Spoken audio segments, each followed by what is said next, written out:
Hello बच्चों, कैसे हैं आप सब। तो बच्चों हम लोग इलेक्ट्रिसिटी में हम लोगों ने ओम्स लॉ कंप्लीट किया था और ओम्स लॉ में हमने सीखा था कि एक सर्किट में जो पोटेंशियल डिफरेंस आप बैटरी के थ्रू किसी भी इलेक्ट्रिकल कंपोनेंट के अक्रॉस क्रिएट करते हैं और उसके कॉरेस्पॉन्डिंग जो करंट फ्लो करता है सर्किट में, वो दोनों एक दूसरे के डायरेक्टली प्रोपोर्शनल होते हैं, राइट। फिर आपने देखा था कि एक प्रोपोर्शनैलिटी कांस्टेंट भी आता है जिसे हमने कैपिटल आर कहा था, जो कि रेजिस्टेंस होता है। V is equal to I R formula बना था, इसे हम लोग ओम्स लॉ कहते हैं। और रेजिस्टेंस जो है वो एक कंडक्टर की प्रॉपर्टी है जिसकी वजह से वो अपने थ्रू फ्लो करने वाले चार्जेस के मोशन को अपोज करता है। हमने ये भी देखा था कि रेजिस्टेंस एक ऐसी फिजिकल क्वांटिटी है जो कि कंडक्टर के डायमेंशन यानी लेंथ और एरिया और जिस मटेरियल का कंडक्टर बना हुआ है यानी उसकी रेजिस्टिविटी के ऊपर डिपेंड करता है। ठीक है, अब हम लोग आज जो टॉपिक पढ़ने जा रहे हैं वो है resistance of system of resistors. देखिए बच्चों, यहां पर जनरली आप सीखेंगे, आप वैसे क्या देखते थे, वैसे तो एक रेजिस्टर को हम सर्किट में एक रेजिस्टर को तो कनेक्ट कर सकते हैं डायरेक्टली, लेकिन हम जनरली देखते हैं अपने घर में या कहीं भी आप इलेक्ट्रिकल सर्किट में देखिए कि बहुत सारे रेजिस्टर्स को एक साथ कनेक्ट करना पड़ता है। तो आखिरकार रेजिस्टर्स को कनेक्ट करने के तरीके क्या होते हैं? तो आपको जनरली दो मेथड पढ़ने हैं रेजिस्टर्स को कनेक्ट करने का। एक कि हम रेजिस्टर्स को एक दूसरे के साथ सीरीज में कनेक्ट कर सकते हैं, दूसरा हम रेजिस्टर्स को एक दूसरे के साथ पैरेलल में कनेक्ट कर सकते हैं। ठीक है, एक और तरीके से रेजिस्टर को कनेक्ट करते हैं हम लोग मिक्स करके, कि कहीं सीरीज में भी है कहीं पैरेलल में भी है सेम सर्किट में। ठीक है, तो रेजिस्टर्स को बेसिकली अगर आप कैटेगराइज करें तो दो तरीके से उसको कनेक्ट किया जाता है एक दूसरे के साथ। एक होता है रेजिस्टर्स को सीरीज में कनेक्ट करना, एक होता है रेजिस्टर्स को पैरेलल में कनेक्ट करना। आज हम लोग दोनों सीखेंगे, रेजिस्टर्स को सीरीज में कैसे कनेक्ट करते हैं, रेजिस्टर को पैरेलल में कैसे कनेक्ट करते हैं। ठीक है, तो आज का जो लेक्चर है उसमें हम लोग resistor of system of resistance of system of resistors, जिसमें हम resistors in series resistors in parallel पढ़ेंगे। इसके बाद का जो लेक्चर होगा एक बहुत छोटा सा लेक्चर है जिसमें मैं आपको पैरेलल कनेक्शन, पैरेलल में रेजिस्टर्स को कनेक्ट करने के जो एडवांटेजेस हैं उसके बारे में बताऊंगा। और उसके बाद फिर resistors in series and parallel पे बेस्ड हम लोग 3 लेक्चर्स, ठीक है, आगे आने वाले 3 लेक्चर्स जो हम लोग सिर्फ न्यूमेरिकल्स के लिए रखेंगे। ठीक है बच्चों, तो चलिए हम लोग स्टार्ट करते हैं। आज सबसे पहले हम लोग स्टार्ट करते हैं रेजिस्टर्स इन सीरीज। देखिए, रेजिस्टर्स को हम लोग कब कहें कि वो सीरीज में कनेक्ट होते हैं, यानी रेजिस्टर को हम लोग सीरीज में कैसे कनेक्ट करते हैं, ये पहले आप समझिए। देखिए रेजिस्टर, मैंने देखिए यहां पर दो रेजिस्टर बना रखा है, R1 और R2। क्लियर है? चलिए इसको मैं आपके लिए मिटाकर और फिर से एक बार बनाता हूं ताकि आपको समझ में आए कैसे बना हुआ है। देखिए हमारे पास दो रेजिस्टर है R1 और R2। आपको करना क्या, आप पहले एक रेजिस्टर लेंगे, ठीक है, ये आपका पहला रेजिस्टर है, इस रेजिस्टर का रेजिस्टेंस है R1, ऑलराइट। और ये आपके पास दूसरा रेजिस्टर है, इस रेजिस्टर का रेजिस्टेंस है R2। ठीक है, जो पहला रेजिस्टर है उसका लेफ्ट एंड है A पॉइंट पर और राइट एंड है B पॉइंट पर। ठीक है, और जो दूसरा रेजिस्टर है उसका लेफ्ट एंड है B पॉइंट पर और राइट एंड है C पॉइंट पर। ऑलराइट, तो देखिए हम लोग क्या कहते हैं, हम लोग कहते हैं कि दो रेजिस्टर्स सीरीज में तब कनेक्टेड होते हैं जब इन दोनों रेजिस्टर का एक एंड कॉमन पॉइंट पर हो और दूसरा एंड अनकॉमन पॉइंट पर। जैसे देखिए रेजिस्टर R1 और R2 दोनों का जो B एंड है वो कॉमन पॉइंट है। रेजिस्टर R1 का राइट एंड B पॉइंट पर है, रेजिस्टर R2 का लेफ्ट एंड B पॉइंट पर है। तो यहां पर हमने दो रेजिस्टर को कुछ इस तरीके से कनेक्ट किया है कि एक रेजिस्टर के कितने एंड्स होते हैं बच्चों, दो एंड, जैसे इसके A और B हैं, इस रेजिस्टर के भी दो एंड हैं B और C। तो दो रेजिस्टर्स को हम तब कहते हैं कि वो एक दूसरे के साथ सीरीज में कनेक्टेड है जब इन दोनों रेजिस्टर का एक एंड किसी कॉमन पॉइंट पर कनेक्टेड हो और जो दूसरा एंड है वो अनकॉमन पॉइंट पर कनेक्टेड है। अगर ऐसा आप देखेंगे तो आप कहेंगे रेजिस्टर्स सीरीज में कनेक्टेड है। Two resistors are said to be connected in series if one end of both resistors are connected commonly and other end of both are connected uncommonly। Clear है बात? देखिए अगर आप इस रेजिस्टर को battery से कनेक्ट कर देंगे और इधर से मान लीजिए कि करंट फ्लो करके आ रहा है आई, ठीक है, तो ये जो आई करंट है बच्चों, ये आपका रेजिस्टर R1 के थ्रू फ्लो करेगा, फिर ये आई करंट यहां पहुंचेगा, फिर इस आई करंट के पास और तो कोई दूसरा रास्ता है नहीं, तो ये सेम आई करंट R2 के थ्रू फ्लो करके यहां पहुंचेगा। यानी आप देख रहे हैं कि रेजिस्टर्स को जब आप सीरीज में कनेक्ट करते हैं तो जितना करंट पहले वाले रेजिस्टर के थ्रू फ्लो कर रहा है उतना ही करंट दूसरे वाले रेजिस्टर के थ्रू भी फ्लो कर रहा है। यानी सीरीज कनेक्शन में करंट जो है वो सेम होता है, हर रेजिस्टर के थ्रू सेम करंट फ्लो करता है। क्लियर है बात? सीरीज कॉम्बिनेशन में चूंकि करंट के पास कोई दूसरा रास्ता और नहीं है, इसलिए जो करंट यहां से R1 तक पहुंच रहा है वही करंट R2 के थ्रू भी फ्लो करेगा। कॉम्बिनेशन, सीरीज कॉम्बिनेशन में सेम करंट फ्लो करता है। But what about potential difference? देखिए पोटेंशियल डिफरेंस जो है बच्चों वो एंड पॉइंट्स पे डिपेंड करता है। जैसे यहां पर पोटेंशियल डिफरेंस क्या होगा, A और B के बीच का पोटेंशियल डिफरेंस ये V1, और यहां पर B और C के बीच का पोटेंशियल डिफरेंस ये हो जाएगा V2। अलग अलग क्यों है? क्योंकि पोटेंशियल डिफरेंस एंड पॉइंट के ऊपर डिपेंड करता है, और इसका एंड पॉइंट क्या है A और B, इसका एंड पॉइंट क्या है B और C, अलग अलग एंड पॉइंट्स है ना, तो इसलिए इसका पोटेंशियल V1, इसका पोटेंशियल V2। तो मैं पोटेंशियल डिफरेंस जो है, क्या चीज बच्चों, पोटेंशियल डिफरेंस जो है वो सीरीज में डिफरेंट होता है। क्लियर है बात? ओके, अब जरा हम लोग इसका ना डेरिवेशन समझते हैं। हमें एक्चुअली समझना है कि भाई इन दोनों रेजिस्टर को जब हमने साथ साथ कनेक्ट किया है तो इनका जो इक्विवेलेंट रेजिस्टेंस है, यानी कंबाइन करने पर जो इनका रेजिस्टेंस है वो क्या आएगा। भाई एक रेजिस्टर R1 लिया, एक रेजिस्टर R2 लिया, दोनों को इकट्ठे कंबाइन कर दिए, तो अब इनका टोटल रेजिस्टेंस क्या हो जाएगा इस पूरे सिस्टम का, ये हमें जानना है। ठीक है, यहां तक बात आप लोग समझ गए। चलिए आगे देखते हैं। बच्चों देखिए potential difference at point B minus potential difference at point A, हमेशा हम लोग क्या करते हैं, sorry, potential difference at point A minus potential difference at point B। ठीक है, higher potential minus lower potential करते हैं। कहां का पोटेंशियल ज्यादा है? भाई करंट देखिए हाई पोटेंशियल से लो पोटेंशियल की तरफ फ्लो करता है, यानी A पॉइंट पर पोटेंशियल ज्यादा है, B पॉइंट पर कम है, इसीलिए मैंने लिखा VA माइनस VB। ये VA माइनस VB क्या है? A पॉइंट पर पोटेंशियल और B पॉइंट पर पोटेंशियल के बीच का डिफरेंस, जिसे मैंने यहां पर V1 लिख रखा है, तो इसे हम लोग लिख लेंगे V1। ठीक है, और उसी तरीके से potential at point B minus potential at point C क्या हो जाएगा, ये हो जाएगा V2 के बराबर। क्यों भाई? देखिए potential at point B, current यहां से यहां फ्लो कर रहा है, तो minus potential at point C, ये इन दोनों पॉइंट के बीच का पोटेंशियल डिफरेंस जिसे मैंने V2 लिख रखा है। क्लियर है बच्चों? अब देखिए अगर मैं इन दोनों को ऐड करूं तो माइनस VB और प्लस VB तो कैंसिल आउट हो जाएगा। ये क्या आ रहा है? Potential at point A minus potential at point C, और ये कितना आ रहा है? V1 प्लस V2 के बराबर। अच्छा A और C क्या है?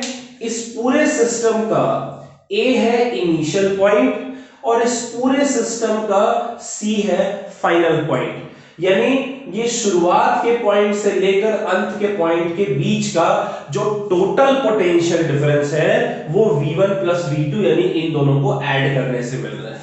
ठीक है, अच्छा अब देखिए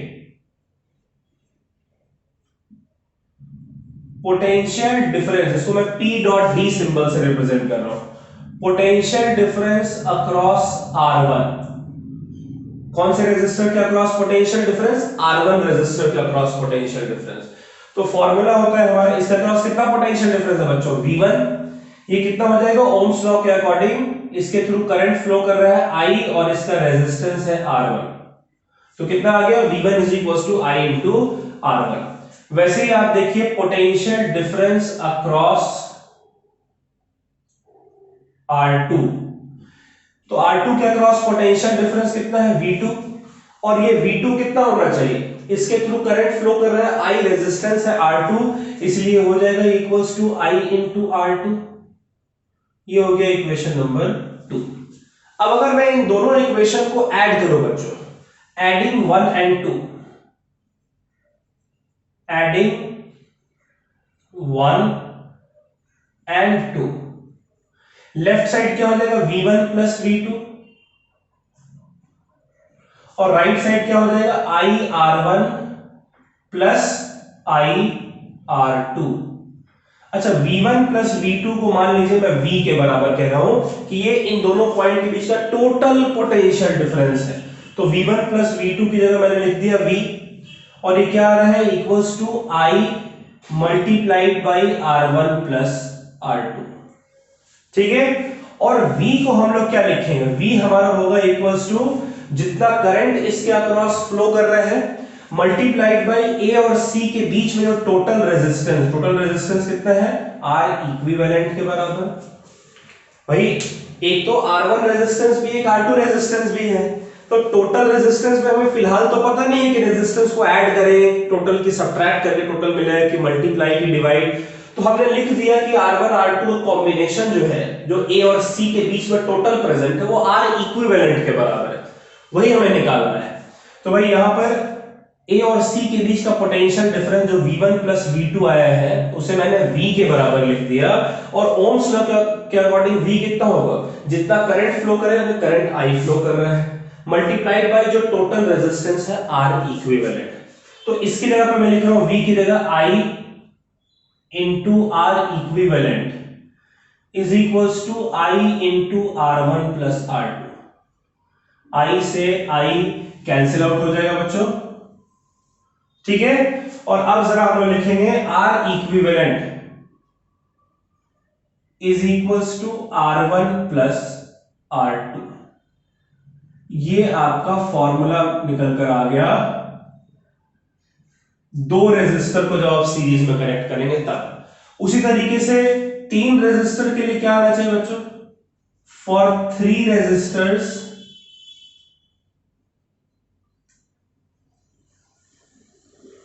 इन सीरीज, यानी इस तरीके से है, ये एक रेजिस्टर, ये दूसरा रेजिस्टर और ये तीसरा रेजिस्टर, इसका रेजिस्टेंस R1, इसका R2, इसका R3, और इन सब के थ्रू करंट फ्लो कर रहा है। भाई सेम करंट फ्लो करेगा I, वही करंट यहां से भी जाएगा, वही करंट यहां से भी जाएगा, वही करंट यहां भी निकलेगा, राइट। लेकिन इसका पोटेंशियल डिफरेंस V1, इसका V2 और इसका V3, ठीक है। तो इस केस में जो R इक्विवेलेंट है बच्चों, वो आपका ये पूरा प्रोसेस आप चाहे तो कर सकते हैं, फाइनल रिजल्ट आपका आ जाएगा R1 plus R2 plus R3। यानी रेजिस्टर्स जब सीरीज में कनेक्ट करते हैं हम लोग, तो इनका इक्विवेलेंट रेजिस्टेंस इनके इंडिविजुअल रेजिस्टेंस के सम के बराबर होता है। तो आप लिख सकते हैं कि R equivalent in series is equal to sum of individual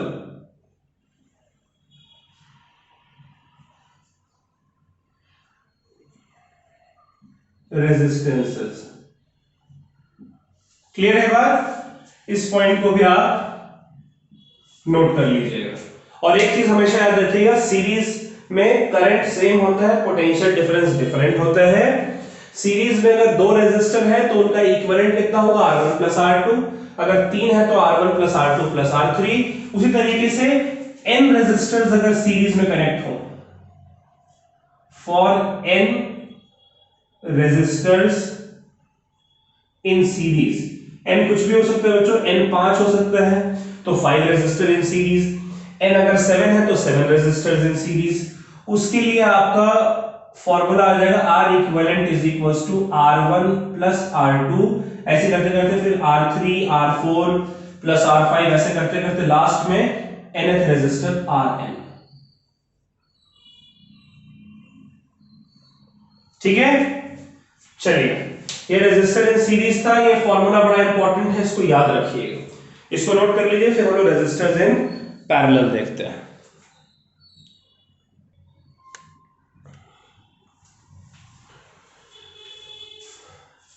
चलिए बच्चों, तो हमने रेजिस्टर इन सीरीज पढ़ा, अब हम लोग रेजिस्टर इन पैरेलल देखते हैं। ठीक है, लेकिन देखिए एक चीज का ख्याल रखिएगा कि आज जो मैं आपको डिराइव करा रहा हूं इक्विवेलेंट रेजिस्टेंस का फॉर्मूला, ये आपको अच्छे से पता होना चाहिए, क्योंकि आप समझ सकते हैं कि अगर मैं आपसे कह रहा हूं कि हम लोग 3 लेक्चर्स न्यूमेरिकल के करने जा रहे हैं, यानी कि इस टॉपिक के जो न्यूमेरिकल्स हैं वो बेहद इंपॉर्टेंट है, और वो आपको तब तक समझ में नहीं आएंगे जब तक कि आपको ये resistors in series, resistors in parallel का पूरा डेरिवेशन आपको स्टेप बाय स्टेप समझ नहीं आ रहा है। ठीक है, तो इसलिए मेरी रिक्वेस्ट है आप लोगों से कि इसको अच्छे से कर लीजिएगा, जरूरत पड़े तो इसको फिर से एक बार देख लीजिएगा, लेकिन इसको बिल्कुल अच्छे से आपको कंप्लीट करना ही है। ऑलराइट, तो चलिए बच्चों, हम लोग नेक्स्ट रेजिस्टर इन पैरेलल पढ़ते हैं। कब कहें कि दो रेजिस्टर्स पैरेलल में कनेक्टेड है? एक सर्किट में दो रेजिस्टर आपको कनेक्ट करके दिए हुए हैं, क्या आप पता लगा सकते हैं देखकर कि वो सीरीज में कनेक्टेड है? हाँ बिल्कुल लगा सकते हैं, समझ गए क्या सीरीज में कनेक्टेड होते हैं। क्या पता लगा सकते हैं कि वो पैरेलल में कनेक्टेड है? तो देखिए पैरेलल कनेक्शन कैसे होता है समझिएगा। देखिए सपोज करिए कि मेरे पास एक रेजिस्टर है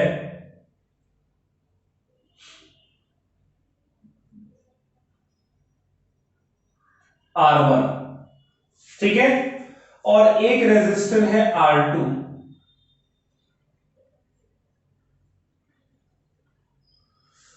बच्चों ये जो मैंने ड्रॉ किया है डायग्राम, वो एक दूसरे के पैरेलल नजर आ रहे हैं ना?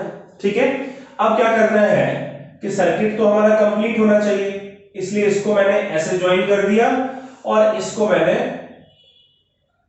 ऐसे ज्वाइन कर दिया। ठीक है, इधर आपका बैटरी से जो वायर आ रहा है वो इस तरीके से आपका आएगा। ठीक है, तो इस पॉइंट को मैं A कह दे रहा हूं और इस पॉइंट को मैं B कह दे रहा हूं। तो दो रेजिस्टर्स कब पैरेलल में कनेक्टेड होते हैं समझिएगा। देखिए दो रेजिस्टर्स को हम तब कहते हैं कि वो दोनों पैरेलल में कनेक्टेड हैं जब इन दोनों रेजिस्टर का एक एंड किसी एक कॉमन पॉइंट पर, ठीक है, किसी एक कॉमन पॉइंट पर, और इनका जो दूसरा एंड है वो किसी दूसरे कॉमन पॉइंट पर कनेक्टेड। ठीक है, बहुत सिंपल है। दो रेजिस्टर्स को हम तब कहते हैं कि वो पैरेलल में कनेक्टेड है जब इन दोनों रेजिस्टर का एक एंड किसी एक कॉमन पॉइंट पर और दूसरा एंड किसी दूसरे कॉमन पॉइंट पर कनेक्टेड हो, तो हम कहते हैं कि जो रेजिस्टर्स हैं वो पैरेलल में कनेक्टेड है।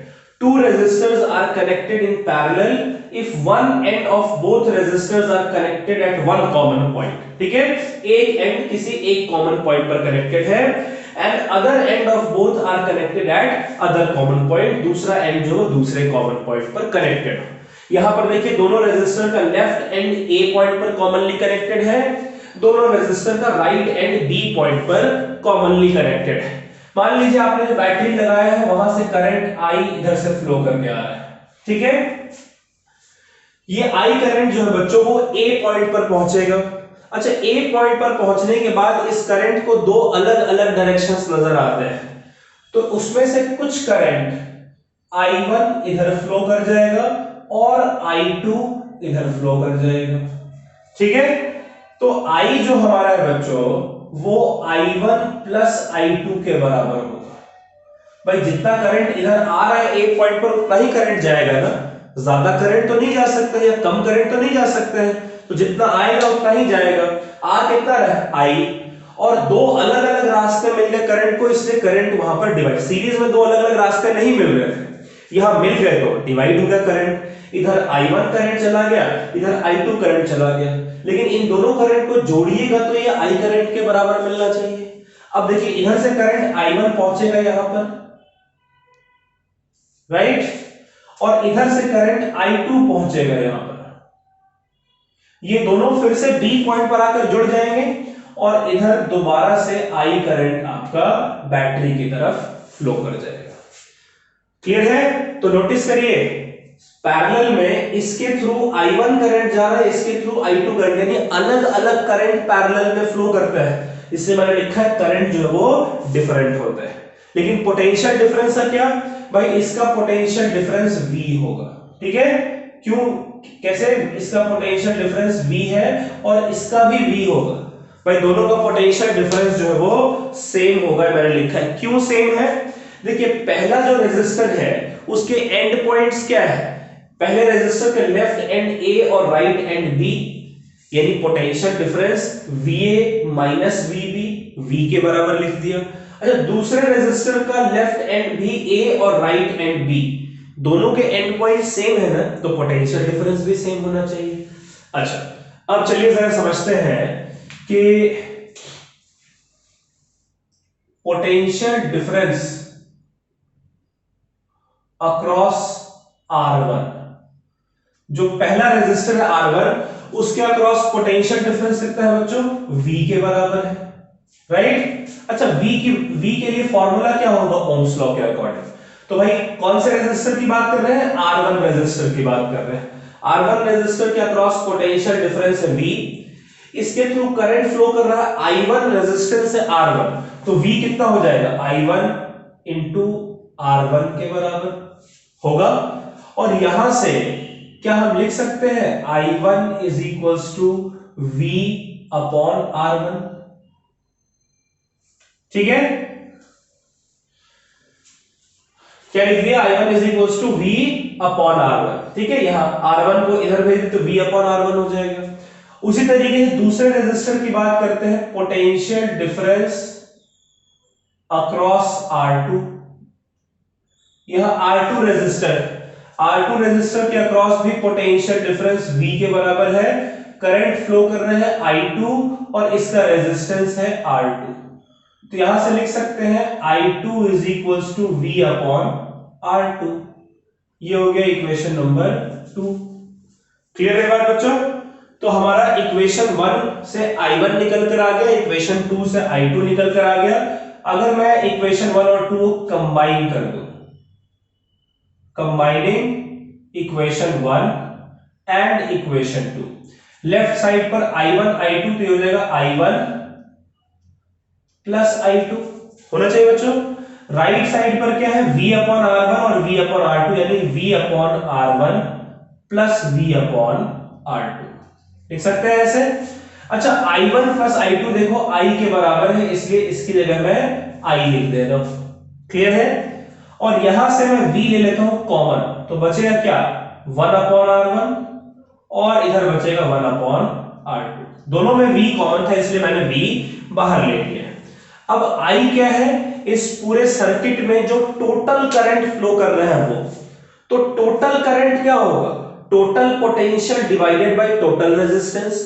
पोटेंशियल तो भाई सब में सेम है, इसलिए पोटेंशियल की जगह मैं V लिखूंगा, लेकिन रेजिस्टेंस पैरेलल में दोनों को कंबाइन करने पर क्या मिलता है ये हमें नहीं पता है, इसलिए मैं इसको R इक्विवेलेंट लिख दे रहा हूं। V upon R equivalent is equals to V into 1 by R1 plus 1 by R2।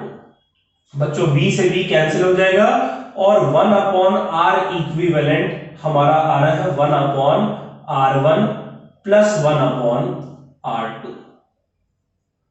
ये आपका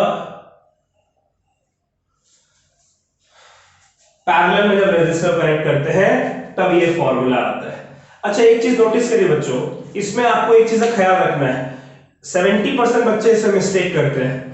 फॉर्मूला है 1 upon R equivalent is equals to this much, और इसी में जो आंसर आता है उसको निकालकर छोड़ देते हैं। एक्चुअली में आपको क्वेश्चन में R इक्विवेलेंट पूछता है, 1 अपॉन R इक्विवेलेंट नहीं पूछता है।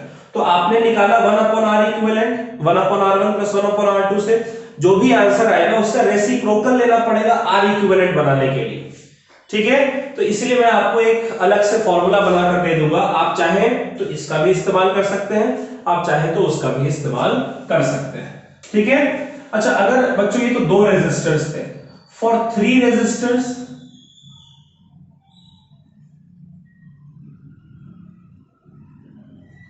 इन पैरेलल,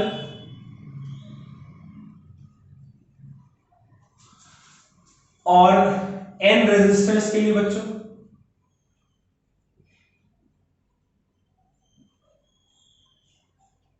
क्या हो, डायरेक्ट यहां फॉर्मूला लिखते हैं, ठीक है। अच्छा, एक डायग्राम बना दे रहा हूं आपके लिए, 3 रेजिस्टर के लिए ऐसा कुछ डायग्राम बनेगा।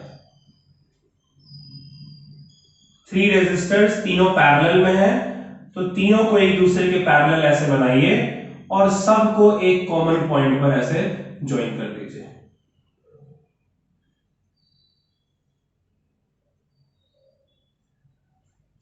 क्लियर बच्चों? अब यहां पर ये तीनों पैरेलल में, ये R1, R2, R3, तीनों का पोटेंशियल हम जानते हैं सेम होता है। यहां से करंट I आ रहा है, इधर I1 चला जाएगा, इधर I2 चला जाएगा, इधर I3 चला जाएगा, राइट। और यहां आप लिख सकते हैं कि I जो है वो I1 plus I2 plus I3 के बराबर होगा, ठीक है। तो इसका फॉर्मूला क्या हो जाएगा? इसका फॉर्मूला हो जाएगा 1 upon R equivalent is equals to 1 upon R1 plus 1 upon R2 plus 1 upon R3। Clear है बच्चों? वैसे यहां पर क्या हो जाएगा, n रेजिस्टर्स के लिए 1 upon R equivalent is equals to 1 upon R1 plus 1 upon R2 और ऐसे करते करते प्लस 1 अपॉन Rn।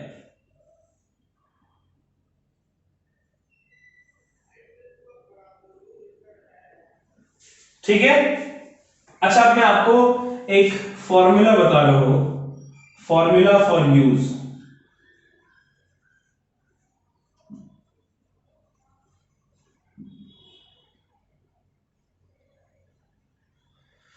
देखिए, आपको जनरली जो है वो एक ये वाला और एक ये 3 रेजिस्टेंस से ज्यादा नहीं पढ़ना है, ठीक है, पैरेलल में या सीरीज में भी।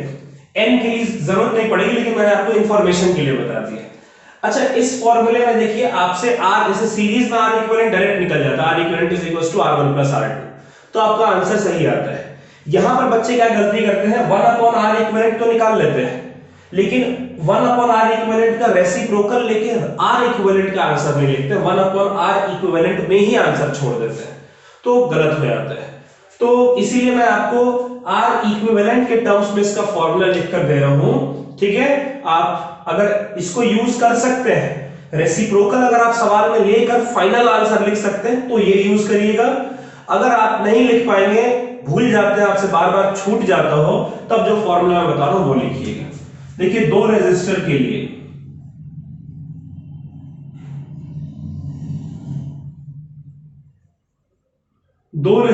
लिए बच्चों फॉर्मूला क्या है, 1 upon R equivalent is equals to 1 upon R1 plus 1 upon R2, right.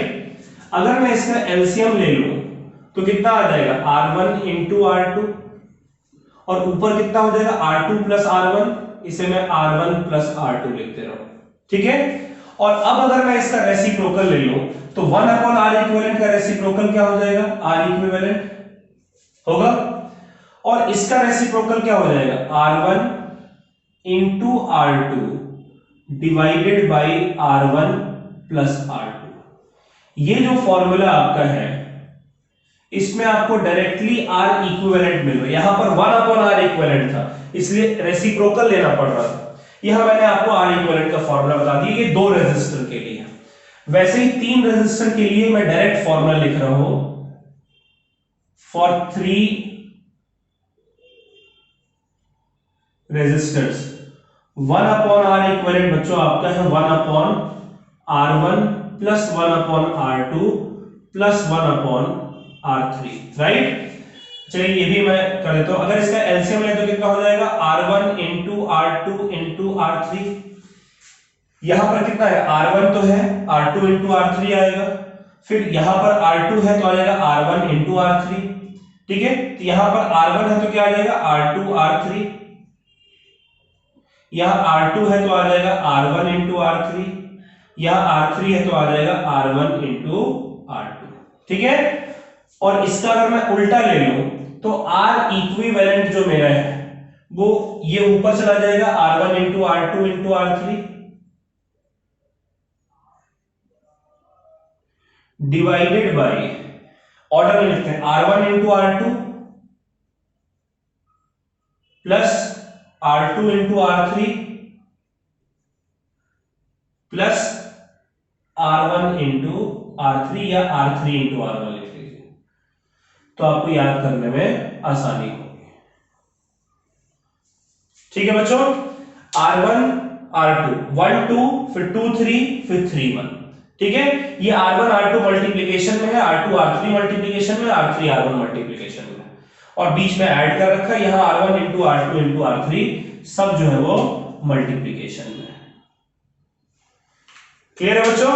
तो अगर आप रेसिप्रोकल वाला बाद में करके आर इक्विवेलेंट अगर आंसर में आप निकाल ले रहे हैं तब तो अच्छी बात है, अगर भूल जा रहे हैं तो ये फॉर्मूला आप डायरेक्ट यूज कर सकते हैं। ये पूरा प्रोसेस, ये पूरा फॉर्मूला आप लोगों को याद होना चाहिए। ठीक है बच्चों, ऑलराइट, चलिए तो आज का लेक्चर हम लोग यही समाप्त कर रहे हैं। अगला लेक्चर बहुत छोटा सा होने वाला है, उसमें मैं आपको रेजिस्टर्स को जब हम पैरेलल में कनेक्ट करते हैं तब उसके क्या एडवांटेजेस होते हैं, सीरीज में कनेक्ट करने के जगह अगर पैरेलल में कनेक्ट करेंगे तो क्या एडवांटेजेस होंगे, इसके बारे में चर्चा करेंगे। और फिर उसके बाद अगले 3 लेक्चर्स में हम लोग क्या करने जा रहे हैं, इसके न्यूमेरिकल्स करने जा रहे हैं। तो ये डेरिवेशन सीरीज एंड पैरेलल का प्लीज अच्छे से कर लीजिए। ठीक है बच्चों, चलिए bye bye, take care, stay safe, और इसको नोट कर लीजिए और याद से पढ़िएगा। ठीक है, नहीं समझ में आए कहीं भी दोबारा लेक्चर देख लीजिएगा, बहुत इंपॉर्टेंट है। चलिए बच्चों, बाय बाय।